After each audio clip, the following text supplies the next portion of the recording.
నంద్యాల జిల్లా బనగానేపల్లె నియోజకవర్గం తెలుగుదేశం పార్టీ అభ్యర్థిగా బీసీ జనార్దన్ రెడ్డి నామినేషన్ దాఖలు చేశారు. ముందుగా కుటుంబ సభ్యులతో కలిసి ఆలీబాగ్ దర్గాలో ప్రత్యేక ప్రార్థనలు చేసి ఆశీర్వాదం తీసుకున్నారు ఆయన.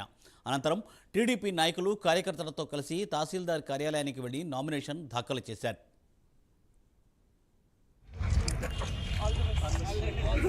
బనగానేపల్లె 140 శాసనసభల స్థానాన్ని భర్తీ చేసేందుకు అభ్యర్థిగా నామినేట్ అయిన బొబ్బల చిన్నూళ్ళ జనార్దన్ రెడ్డి అనే నేను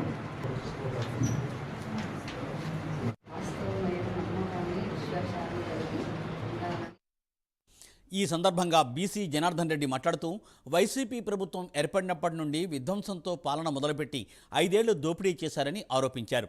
మోసపూరిత వాగ్దానాలతో ప్రజలను అన్ని విధాలుగా మోసం చేసిందని విమర్శించారు. ఆంధ్ర రాష్ట్రం అభివృద్ధి చెందాలంటే చంద్రబాబు నాయుడుతోనే సాధ్యమని అన్నారు. ఎంతో అనుభవం కలిగిన చంద్రబాబు నాయకత్వం కావాలని రాష్ట్ర ప్రజలు కోరుకుంటున్నారని, ఎన్నికల్లో తెలుగుదేశం పార్టీ విజయం ఖాయమని బీసీ జనార్దన్ రెడ్డి ధీమా వ్యక్తం చేశారు.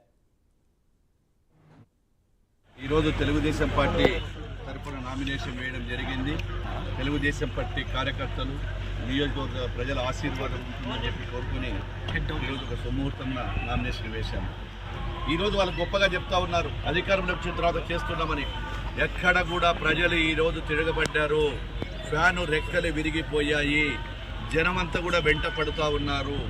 ఎక్కడికి వెళ్ళినా తెలుగుదేశం మళ్ళీ ఒక చంద్రబాబుతోనే రాష్ట్రం బాగుపడాలంటే సాధ్యము. అనుభవం గల నాయకుడు రావాలి. ఒక్క ఛాన్స్తో మోసపోయాము, మళ్ళీ మోసపోమని చెప్తున్నారు. ఖచ్చితంగా తెలుగుదేశం పార్టీ అధికారంలోకి వస్తుంది. అదేవిధంగా వైఎస్ఆర్ పార్టీ వ్యతిరేక విధానాలు ప్రజల్లో బలమైన ఉంది.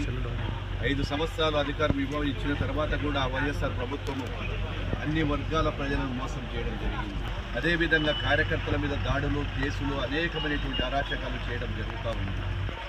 రైతులను గాలికి వదిలేశారు. ఏదైతే నిరుద్యోగ సమస్య ఉందో నిరుద్యోగులు కూడా గాలికి వదిలేసి ఆ రోజు జనవరి జాబ్ క్యాలెండర్ చెప్పినటువంటి జగన్మోహన్ రెడ్డి